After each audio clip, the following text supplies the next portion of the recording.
에베소 6장입니다. 14절 상반절까지의 말씀만 보시도록 하겠습니다. 에베소 6장 14절입니다. 상반절입니다. 첫 번째 우리가 하나님 전신과 앞에 옷이 무엇이고 우리가 취할 것이 무엇인지를 이제 하나하나 살펴보도록 할 텐데 14절 우리 상반절까지 말씀 듣겠습니다. 시작. 그런 줄 서서 진리로 너희 허리띠를 띠고 아멘.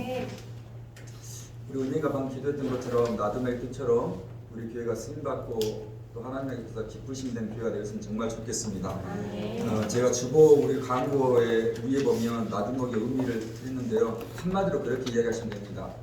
혹시 지나가는 사람 나둠목의 의미가 무엇입니까? 뜻이 무엇입니까? 라고 보면 교회에 들어오는 사람을 잘 훈련시켜서 삶의 현장에 나가게 하는 교회가 우리 나둠목 교회입니다.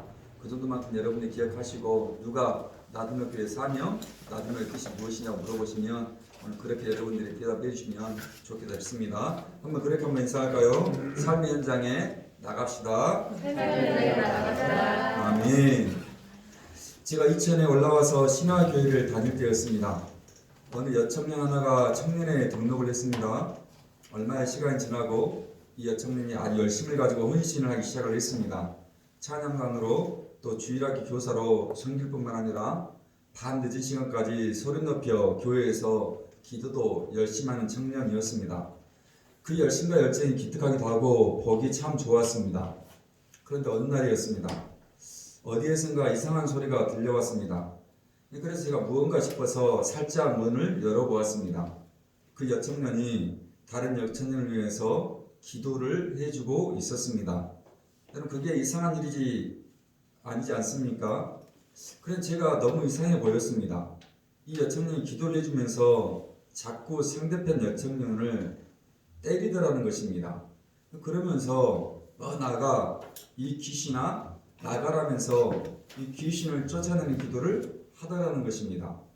한참을 열성적으로 여청년을 때려가면서 이 여청년이 기도를 하는 것입니다. 그렇게 한 번은 지나갔습니다. 그리고 다시 얼마 후에 교회를 갔더니 동일한 기도 소리가 들려왔습니다. 조용히 다시 문을 열어보았더니 역시나 그 여청년이 그때 상대편 여청년에게 기도를 해주고 있었습니다. 당연히 이 여청년이 상대 여청년을 때려가면서 기도를 하고 있는 것입니다. 그렇게 한참을 다시 너 나가 이 더러운 귀신아 너 나가라면서 연신 그 여청년을 때려가면서 기도를 하는 것입니다. 조용히 문을 닫았습니다.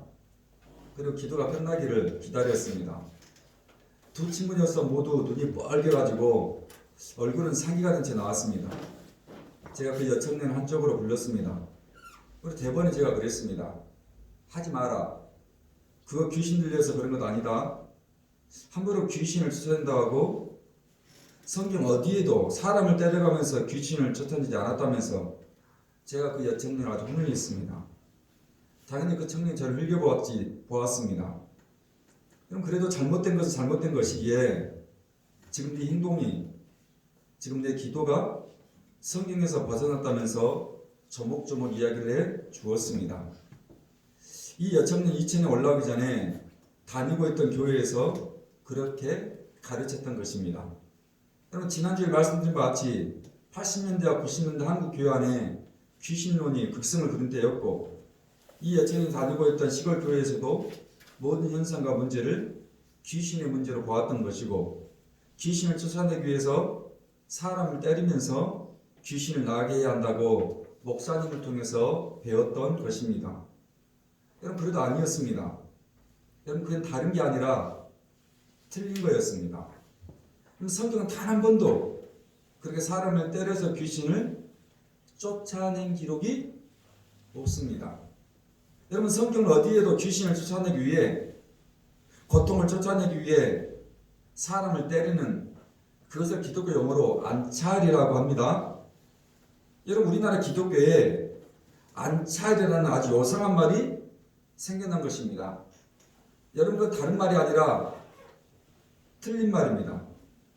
여러분 그렇게 안찰을 잘못 받아서 여러분 종종 사고가 발생한 사건을 여러분이 TV를 통해서 보지 않았습니까? 여러분 그러니 제가 신화교회 여청년에게 하지 말라며 다그쳤던 이유가 무엇입니까? 성경이 그것을 가르치지 않아서이고, 충분히 약으로 치유가 가능한 것을 자꾸 귀신이 그래서 그런다면서 엉뚱하게 해석하기 때문에 그랬다는 것입니다. 자, 오늘 말씀을 살핍니다. 에베소 6장 14절 상반절을 다시 읽겠습니다. 시작. 그런즉 서서 진리로 너희 허리띠를 띠고. 아멘. 오늘 진리의 허리띠를 띠라고 얘기를 하고 있습니다. 오늘 우리 하나님의 전신갑주의 기본, 그러니까 베이스를 깔고 하나님의 전신갑주 옷을 입고, 하나님의 전신갑주 옷을 제가 말씀드린 것처럼 테이크, 치아라고 살펴보았습니다. 자, 그러면 이 하나님의 전신갑주의 베이스가 무엇입니까? 어떤 옷을 입고 무엇을 취하는 것입니까? 여러분, 그 첫 번째가 옷을 입고 테이크, 취할 베이스가 기본이 진리의 허리띠라는 것입니다. 여러분, 허리띠가 하는 역할이 무엇입니까? 오늘 여러분이 왜 허리띠를 차는 것입니까? 첫 번째, 여러분, 우리가 허리띠를 찬다는 의미는 워크, 일을 하기 위함입니다. 자, 그 이야기를 우리 열왕기상으로 하겠습니다. 열왕기상입니다. 구약성경 창세기, 출애굽기, 레위기, 민수기, 신명기, 여호수아, 사사기, 룻기, 사무엘상, 사무엘하, 그리고 열왕기상이 있습니다. 자, 구약성경 열왕기상입니다. 18장 46절 한 절에 이런 이야기가 있습니다. 자, 그 허리띠의 의미, 허리띠가 워크, 왜 일인지를 18장 46절 한 절을 다가 듣겠습니다. 시작. 여호와의 능력이 엘리야에게 임하매 그가 허리를 동이고 이스라엘로 들어가는 곳까지 아합 앞에서 달려갔더라. 여러분, 구약 성경에 아브라함이나 모세, 그리고 다윗과 더불어 자주 우리에게 이름이 불려지는 엘리야의 모습입니다. 자, 지금 엘리야가 무엇을 했다는 것입니까? 허리를 동였다라고 얘기를 하고 있습니다. 그리고 당시 가장 악독한 왕이었던 아합 왕 앞에서 달려갔다고 이야기를 하고 있습니다. 여러분, 당시 이스라엘 사람들이 입는 옷은 위아래로 통으로 입는 기다란 옷입니다. 여러분, 지금 엘리야가 달리기 위해서 그 긴 옷자락 한 부분을 뭐 했다는 것입니까? 허리춤에 동여 맸다라고 이야기를 하는 것입니다. 뭐 하기 위해서요? 워크, 일을 하기 위해서. 뭐 하기 위해서요? 러닝, 달려가기 위해서. 자신을 방해하는 그 거추장스러운 옷자락을 질끈하고 허리에 동여 메었다는 것입니다. 우리가 그렇지 않습니까? 오늘 일을 해야 합니다. 무언가 공사를 하고 무언가 고쳐야 합니다. 아니면 다시 자리를 잡고 우리 권지사님처럼 생선에 다시 회를 뜨든지 생선에 정리를 하든지 또 사무실에서 사물을 보아야 합니다. 그러면 우리도 모르게 무의식 중에 어떤 행동을 하는 것입니까? 자리를 고쳐 잡으면서 허리춤에 손이 가더라는 것입니다. 다시 한번 허리춤, 허리띠를 동여매는 경우가 있다는 것입니다. 그건 저 역시 마찬가지입니다. 찬양이 끝나고 제가 이렇게 강대상에 올라오면 가장 먼저 하는 일이 사모님이 그것을 보고 저한테 그러더라고요. 당신이 버릇처럼 하는 게 허리춤에 손이 간다는 것입니다. 뭐 하기 위해서요? 다시 예배를 준비하고 예배를 시작하기 위해서 제가 워크하기 위해서 허리춤에 간다는 것입니다. 여러분, 왜 그렇습니까? 여러분, 허리가 하는 일이 무엇입니까? 힘을 주고 힘을 받는 자리가 허리 아닙니까? 여러분, 그 힘을 허리띠를 통해서 다시 한번 동여매고 주고받으라는 것입니다. 거뜬히 자기에게 주어진 일을 하기 위해서 허리춤을 정리하라는 것입니다. 여러분, 그 이야기가 마태복음에 한 번 더 나옵니다. 이 마태복음을 그대로 펴놓으시면 되겠습니다.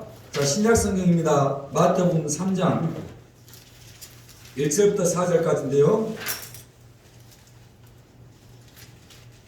자, 구약이 끝나고 신약성경 빨갛게 여러분들이 반달 표시가 되었지요.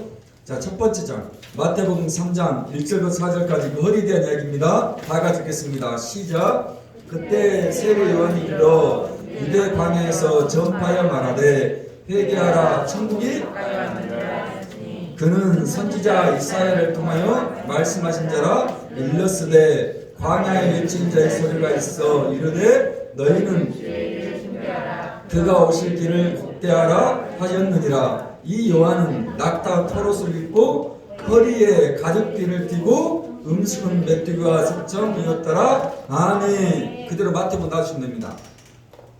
여러분, 오늘 세례 요한이 누굽니까? 예수님의 길을 예비하고 준비했던 인물입니다. 예수님께서 하실 일에 앞서서 먼저 길을 닦아주었던 인물이 세례 요한입니다. 그래서 회개하라고 천국이 가까웠다고 외쳤던 인물입니다. 자, 그런데 그가 그 일을 하기 위해서 무엇을 입고 있었다는 것입니까? 낙타 토롯을 입고 허리에 가죽띠를 띄어 있다라고 성경이 우리에게 이야기해 주고 있는 것입니다. 여러분, 그러니까 이렇게 허리에 띠를 띠고 여러분 허리를 동이고 있다는 말은 이 일들을 감당하기 위해서, 그 일들을 해내기 위해서 베이스, 기본이라는 것입니다.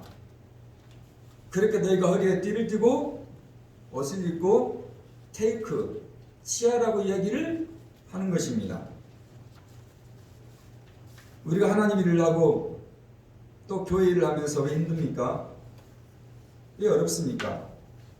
정녕 여러분 주위에 교회를 다니는 분들 중에 교회 일 때문에 또 교회에서 너무 많은 것을 요구하기 때문에 시험이 들고 상처를 받고 또 심지어 교회를 떠나고 또 교회를 옮기는 사람들이 종종 있습니다. 왜 그렇습니까? 허리를 동여매지 않아서입니다. 워크, 일을 하는데, 일을 감당해야 하는데 질끈하고 허리를 동여매고 가죽띠를 허리에 차지 않고 자꾸 일을 하기 때문에 그렇습니다. 당연히 허리에 힘이 받쳐주지 않으니 시간이 지나자 내 옷자락이 내려가고 힘이 듭니다. 당연히 허리를 지키지 않으니 어느 순간 넘어지고 자빠집니다. 사탄은, 마귀는 이럴 때 우리를 공격합니다. 야, 교회 일 힘들잖아. 너 주일학교 교사고 성가되고 찬양단이라면서 식당 봉사한다면서? 그래서 솔직히 힘들잖아. 솔직히 하기 싫잖아 하면서 자꾸 우리의 생각을 공격해 들어옵니다. 그런데 가만히 보니까 어떻습니까? 진짜 힘들고 하기가 싫습니다. 내 시간도 빼앗긴 것 같고, 난 이렇게 교회에서 힘쓰고 있었는데 다른 사람들은 너무 편하게 교회에서 하는 것 같습니다. 저 빼빼 마른 목사님은 날 알아봐 주지 않는 것 같습니다. 그럼 그게 어디 교회일 뿐이겠습니까? 여러분 다니고 있는 직장에서도 이런 일들이 비일비재하지 않습니까? 여러분 다시 마태복음 10장입니다. 이 세례 요한이 똑같은 그 고민에 빠졌습니다. 마태복음 7장 2절부터 6절이 세례 요한이 오늘 이야기했던 그 고민, 의심 가운데 빠져있는 대목입니다. 자, 7장 2절부터 6절입니다. 시작. 요한이 오기 위해서 그리스도께서 하신 일을 듣고, 잘못했나요? 네. 7장. 죄송합니다. 17장인가 보네요. 17장. 죄송합니다. 17장. 제가 읽겠습니다. 여러분. 죄송합니다. 제가 성경을 잘못 필기한 것 같습니다. 제가 대신 읽겠습니다. 요한이 오기 위해서 그리스도께서 하신 일을 듣고 제자들을 보내어 예수께 여짜오되 오실 그이가 당신이 오니까 우리가 다른 일을 기다리오이까? 예수께서 대답하여 이르시되 너희가 가서 듣고 보는 것을 요한에게 알리되 맹인이 보며 못 걷는 사람이 걸으며 나병한 자가 깨끗함을 받으며 못 듣는 자가 들으며 죽은 자가 살아나며 가난한 자에게 복음이 전파된다 하라. 누구든지 나로 말미암아 실족하지 아니하는 자는 복이 있도다 하시니라. 아멘. 여러분 세례 요한이 회개하라 천국이 가까웠다면서 하나님의 복음을 증거하다가 옥에 갇혔습니다. 근데 바로 자신의 뒤를 이어서 예수님께서 동일하게 이 일들을 하고 계셨습니다. 그런데 세례 요한에게 의심이 들었습니다. 의문이 들었습니다. 정말 예수님이 자기가 앞서서 전한 그 예수님인지 고민이 생긴 것입니다. 세례 요한이 자신의 제자들을 예수님이 보낸 것입니다. 예수님께서 제자들을 향해서 그렇게 말한 것입니다. 자, 봐라. 맹인이 눈을 뜨고 걷지 못하는 자가 걷고 나병한 자가 깨끗해지고 못 듣는 자가 듣고 죽은 자가 살아나고 가난한 자에게 복음, 좋은 소식을 전하고 있다는 것을 알려주었습니다. 그러니 나로 말미암자 넘어지지 말고 자빠지지 말고 실족하지 말라라고 이야기를 하는 것입니다. 그 말을 듣고 세례 요한이 다시 힘을 얻습니다. 아, 내가 제대로 워크 일을 했다면서, 내가 제대로 허리에 가죽띠를 띠고 허리를 동이고 하나님 일을 했다면서 그가 실족하지 않았다라고 이야기를 하는 것입니다. 오늘 하나님께서 여러분이 허리를 동이고 여러분이 가죽띠를 허리에 차고 있는 그 수고를 모르시겠습니까? 아닙니다. 하나님 여러분의 그 아름다운 수고, 그 아름다운 그 일들을 낱낱이 바라보시고 기억하고 있는 것입니다. 지난주 우리 신대집사님의 사무실에 잠시 들렸습니다. 신대집사님이 일을 나가시고 사장님 혼자 계셨습니다. 가지고 왔던 햄버거를 함께 나누면서 그 사장님과 이런저런 이야기를 나눴습니다. 그냥 제가 감동을 받고 제가 감사했던 일이 있었습니다. 목사님, 제가 우리 김 차장 만난 게 제게 정말 큰 복입니다. 라면서 칭찬을 하시더라는 것입니다. 그러시면서 목사님, 사업이 번창하면 정말 수고하는 우리 김 차장 월급 더 많이 올려주고 또 더 챙겨주고 싶은데 아직 그럴 처지가 되지 않는다면서 우리 집사님에 대한 사장님의 생각을 제게 털어 놓으셨습니다. 목사님, 솔직히 제가 이 일 그만두면 이 사업 우리 김 차장에게 넘기려고 생각하고 있습니다. 라면서 하시는 말씀이 여러분 그냥 말이 아니라 진심이라는 것을 제가 잘 알고 있습니다. 그냥 빈말이 아니라 꼭 그렇게 해 주실 분이라고 제가 잘 알고 있습니다. 왜 그렇습니까? 5년 전 우리 하연이가 그렇게 세상을 떠났을 때 저도 그렇고 우리 신집사님 네 분도 그렇고 경황이 없는 장례를 치르게 되었습니다. 이것저것 알아보기도 전에 장례 절차가 진행이 되었습니다. 그럼 그렇게 장례가 다 끝나고 장례 비용을 신집사님의 사장님께서 다 결제를 해 주셨습니다. 우리 김 차장 힘들다면서 그래서 사장으로서 해줄 수 있는 일이 이거라고 생각하시면서 그 장례 비용을 결제를 해 주신 분입니다. 그러니 그분이 우리 신집사님이 하신 말씀이 빈말이 아니고 거짓이 아니고 목사이기 때문에 그냥 하는 말이 아닌 것을 저는 잘 알고 있습니다. 그러시면서 사장님이 제게 그런 말씀하신 것입니다. 목사님, 제가 하는 이 사업에 로또가 딱 하나 있습니다. 이 로또 하나만 당첨이 되면 모든 게 잘 풀릴 것 같습니다. 라는 말씀을 하시는 것입니다. 그 말을 듣고 제가 이분이 일주일에 한 번씩 돈 100만 원치 로또를 사시는가 의심을 했습니다. 그게 뭐냐고 물었더니 사업을 하시기 위해서 입찰을 본다는 것 아닙니까? 근데 몇 번 입찰이 되어 때로는 3원 차이로 입찰이 된 때도 있고 때로는 10,000원 차이로 낙찰이 된 때도 있는데 그동안은 다들 몇백만 원 혹 1,2천만 원짜리였다는 것입니다. 그걸로는 딱 그만큼까지라는 것입니다. 그런데 제대로 한번 억 단위가 넘는 입찰이 되면 그것이 로또라는 말씀을 제게 하셨습니다. 제가 그 말을 듣자마자 사장님에게 그랬습니다. 사장님 걱정 마십시오. 이제라도 제가 알았으니 제가 기도하겠습니다. 제가 억 단위의 공사가 입찰이 되도록 제가 오전 9시, 오후 6시 기도하는 제목과 함께 사장님의 기도 제목을 가지고 기도하겠습니다. 그래서 사장님 입찰이 되면 제 기도라고 생각해 주십시오라고 아멘 하셔야 합니다. 여러분, 신입사님의 수고를 누가 알고 있었습니까? 그 사단이 다 알고 있었습니다. 여러분, 우리 신입사님 역시 허리에 다양한 벤치와 니퍼, 여러 종류의 나사와 줄자, 그리고 전기 드릴을 거치할 수 있는 공구를 매달고는 띠를 차고 일을 하십니다. 여러분, 그 공구띠를 차고 계단을 오르고 사다리를 오르고 전봇대를 올라가고 지하에 들어가고 창고에 들어가는 험악한 일을 합니다.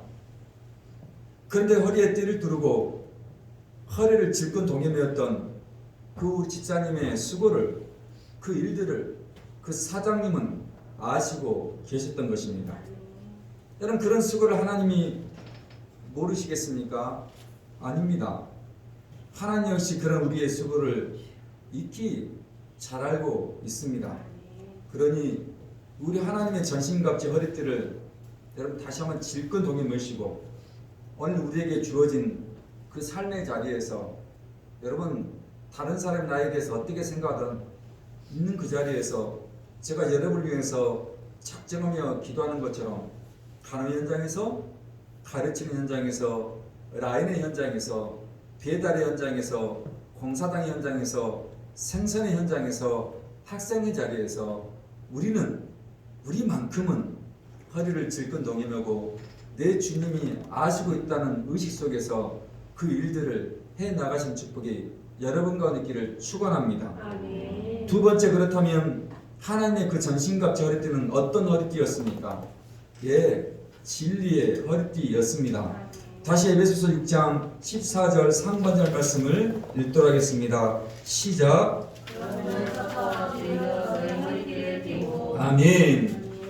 여러분, 하나님의 전신갑지의 첫 번째 베이스, 기본이었던 허리띠가 어떤 허리띠라는 것입니까? 진리의 허리띠라고 얘기를 하고 있습니다. 여러분, 그러니까 허리띠가 일을 하기 위해서 우리에게 필요한 것이었는데, 여러분 그 일이 또 무엇이라는 것입니까? 진리 가운데 일을 하라는 것입니다. 여러분, 그냥 일하는 것이 아니라 진리를 알고 그 일들을 해 달라는 것입니다. 여기 진리라는 단어는 알레데이아라는 헬라어라는 단어입니다. 여러분, 각주 2번에도 나와 있는 것처럼 뜻이 무엇입니까? 참, 또 다른 뜻은 가려지지 않는 올바른, 진실, 신뢰라는 단어를 가진 단어가 알레데이아라는 진리라는 단어의 뜻입니다. 여러분, 우리가 이 단어의 의미를 명확하게 잘 알기 위한 가장 좋은 방법은 그 단어의 반대쪽에 있는 말, 반대말을 알면 가장 쉽게 그 단어의 의미를 여러분이 접근할 수 있고 알 수가 있습니다. 여러분, 그렇다면 이 진리의 반대말, 알레데이아의 반대말이 무엇이겠습니까? 여러분, 진리의 상대편에 있는 단어가 이 단어 아닙니까? 자, 요한복음 8장입니다. 자, 신약성경 마태복음, 마가복음, 누가복음 다음에 요한복음입니다. 자, 요한복음 8장을 그대로 그냥 놔두시면 됩니다. 요한복음 역시 요한복음 8장입니다. 그리고 44절 한 절에 진리의 반대말을 성경은 아주 날카롭게 우리에게 이렇게 이야기 하나 해주고 있습니다. 44절입니다. 시작. 너희는 너희 아비 마귀에게서 났으니 너희 아비의 욕심대로 너희도 행하고자 하느니라. 그는 처음부터 진리의 거짓을 말할 때마다 제 것으로 말하나니 이는 그가 거짓에. 그럼 진리의 반대는 무엇입니까? 예, 거짓입니다. 그런데 그 거짓 아비가 누굽니까? 마귀요, 사단이요, 악한 얘기라는 것입니다. 그러니까 마귀는, 사단은 진리를 싫어합니다. 이 진리에 대해서 이를 간다는 것입니다. 그래서 그 속에 진리가 없습니다. 하는 말마다 마귀는, 하는 내용마다 사탄은 거짓말이고 살인하고 죽이는 것입니다. 여러분, 우리가 하나님의 전신갑주를 살피면서 창세기 3장의 첫사람 하와를 마귀가 어떻게 거짓으로 속였는지 기억하고 있지 않습니까? 분명 하나님께서 먹지 말라고 하셨습니다. 그럼 먹으면 죽는다라고 선언하셨습니다. 근데 마귀는 사단은 먹지 말라 하시더냐라면서 의문문으로 교묘하게 바꾸어 거짓을 말했습니다. 하와가 어떻게 되었습니까? 하와 역시 죽을까 하노라면서 역시 의문문으로 하나의 말을 비틀어 버렸습니다. 심지어 만지지 말라는 말은 하나님께서 하시지도 않았는데 만지도 말라는 말까지 더하다라는 것입니다. 여러분, 제가 무서운 것이 아닙니까? 거짓말이 무서운 것 아닙니까? 하나의 문제로 끝나는 것이 아니라 자꾸 이 말에 저 말을 더하고 저 말에 또 다른 말을 더하는 것 아닙니까? 그럼 그것이 죄이고 그게 여러분이 살아가면서 많이 경험해왔던 거짓말의 실체가 아닙니까? 여러분, 지금 마귀가 바로 그 속에 알레데이아, 진리가 없는 거짓의 아비라고 얘기하는 것입니다.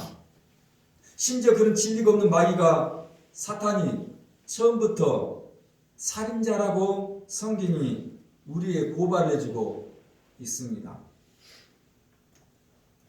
지난주에 개그우먼 박지 선수의 죽음이 며칠 동안 인터넷 뉴스의 상위를 차지했습니다.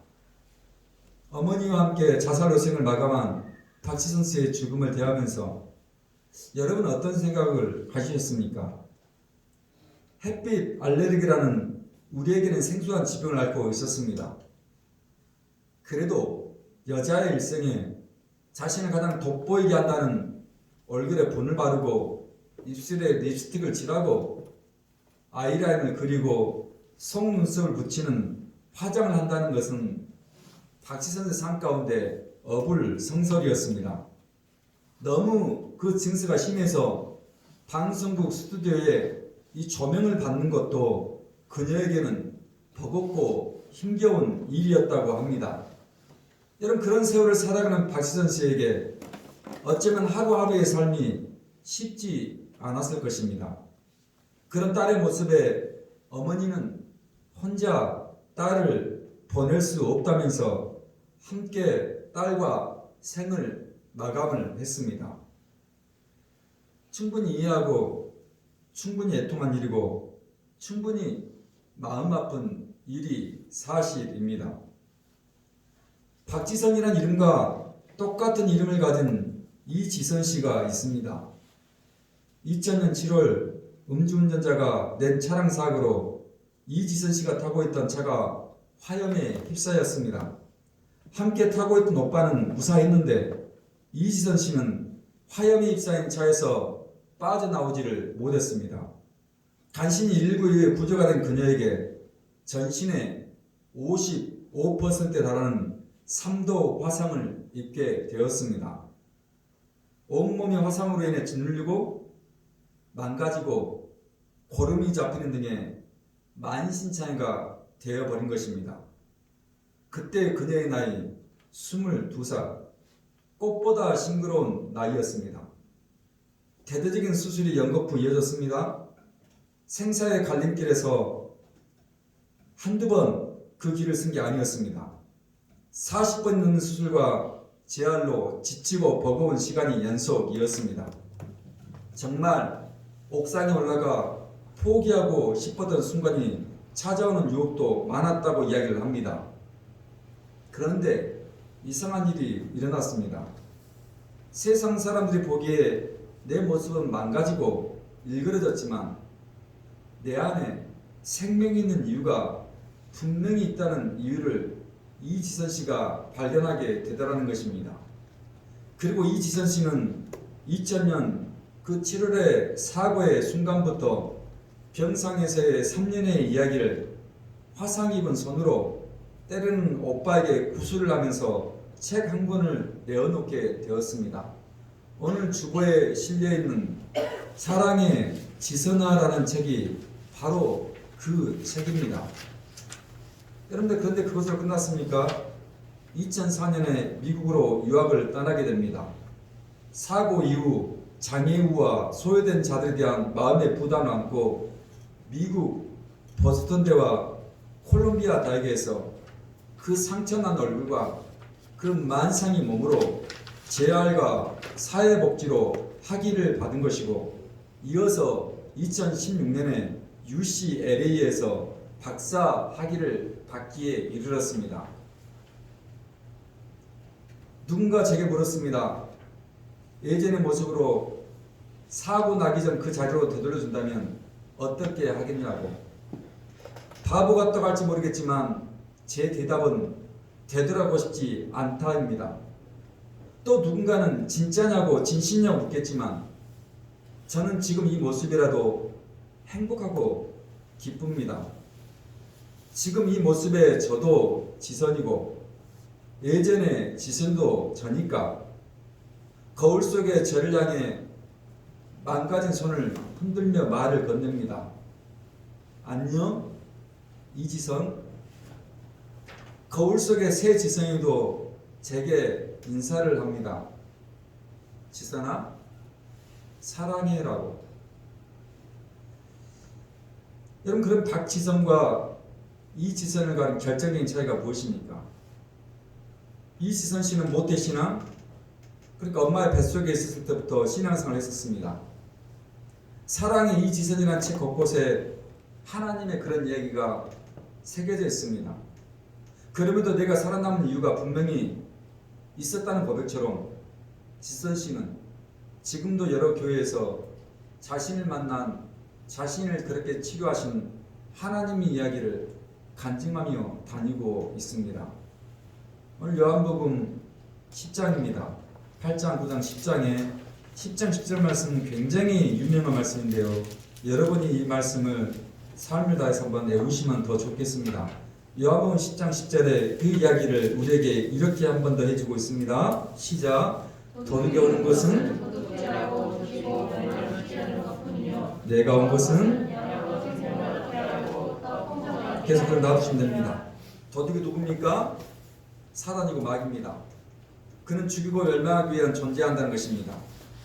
그런데 우리 예수님 어떻습니까? 너에게 생명을 주고 그냥 주십니까? 너에게 더 풍성히 주시겠다라고 말씀하십니다.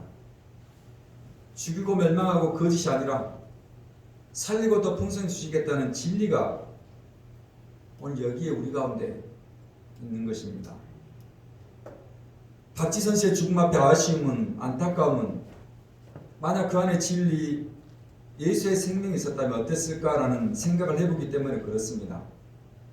같은 이름을 가진 이지선 씨는 전신 55%, 꽃보다 아름다운 22살의 인생이 화상으로 일그러지고 짓눌리고 40번의 대수술과 재활 치료 중에도 하나님 믿는, 하나님께서 이 일에 대한 분명한 이유가 있음을 알고 생명을 선택하고 더 풍성히 누렸다고 이야기를 해주고 있습니다.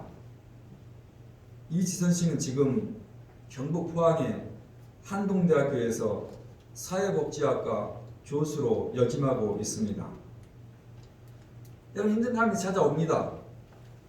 햇빛 알레르기처럼 우리가 경험해보지 못했던 고통과 버거움과 무너져 내린 일들이 찾아옵니다. 전신 55%가 화염이 휩싸이는 3도 화상이라는 상상할 수 없는 끔찍한 일들이 우리 인생에 찾아올 때도 있습니다. 여러분, 그러나 이유가 있습니다. 우리가 살아가야 할 분명한 이유가 있다는 것입니다. 그럼 여러분의 명령합니다. 함부로 죽지 마십시오.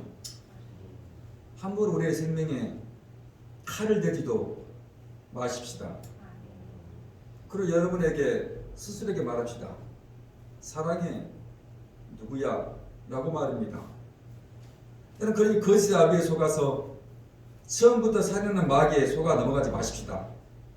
하나님의 전신갑주인 그 진리의 허리띠를 입으시고 테이크 취하십시다. 그래, 마지막 질문입니다. 목사님, 그렇다면 진리를 어떻게 알 수 있냐는 것입니다. 목사님, 도대체 무엇이 진리인지를 어떻게 아느냐고 여러분이 마지막 제게 질문을 할 수 있습니다. 그 마지막 질문의 답을 요한복음 4장 23절이 우리에게 이렇게 이야기를 해주고 있습니다. 요한복음 4장 23절입니다. 다 같이 23절 유용 말씀입니다. 시작. 아버지께 참되게 영과 진리로 곧 있더라. 아버지께서는 자기에게 이렇게 예비하는 자들을 찾으시느니라. 아멘. 맞습니다. 오늘 우리가 드려지는 오늘 예배 가운데 진리가 있다는 것입니다. 우리가 예배를 시작하면서 제가 빼놓지 않고 기도하지 않습니까? 오늘 예배드리는 모든 사람들 신령과 진리로 예배할 진리라고 말씀드리지 않습니까? 여러분, 그러니까 오늘 여러분이 같은 시간, 같은 자리, 같은 장소에서 예배를 드리는 이 시간에 여러분의 진리의 허리띠를, 진리의 가죽띠를, 진리의 공구띠를 동여매고 있다는 것입니다. 오늘 예배 시간을 통해서 진리를 경험하고 알게 되더라는 것입니다. 이지선 씨가 엄마의 손을 잡고 교회를 나가 예배를 드리고 오빠의 손에 이끌려 교회 학생회와 청년을 다니면서 예배를 드리고 교회 안에서는 주일학교 교사와 찬양단으로 예배를 드리면서 여러분 그가 무엇을 발견했겠습니까? 신압으로 자기도 모르게 선포되는 말씀에 진리가 무엇인지를 발견해 나가더라는 것입니다. 그가 찬양을 부르면서 자기 안에 허락하신 하나님의 생명을 발견하게 되더라는 것입니다. 그가 기도를 드리면서 삼도와 상에는 그 절체적인 순간에도 그는 사랑의 지선아 나는 내 주님의 음성을 듣게 되더라는 것입니다. 그래 여러분 인터넷 통해서 이 책 한권 구입하시고 우리 지선이가 22살에 얼마나 아름다운 소녀의 모습이었는지를 여러분 사진을 통해서 보시면 더 큰 은혜가 되지 않겠는가 봅니다. 지금의 모습이 지선이에게도 역시나 마찬가지로 은혜였기 때문에 하나님은 우리에게 이 지선이라는 한 사람을 교회들마다 소개하는 축복을 허락하지 않습니까? 그럼 진리가 무엇입니까? 진리가 어디에서 발견할 수 있는 것입니까? 신령과 진리로 예배드리는 여러분 가운데 이 진리가 있기를 축원합니다. 마귀와 사탄처럼 처음부터 우리의 생명을 죽이는 거짓이 아니라 우리 생명 살리는 진리 하나 붙들고 이번 한 주간 우리 근사하게 진리의 허리띠 하나 메시고 살아내시면서 한 주를 폼나게 사시기를 축원합니다. 이 시간 우리 주보에 있는 찬양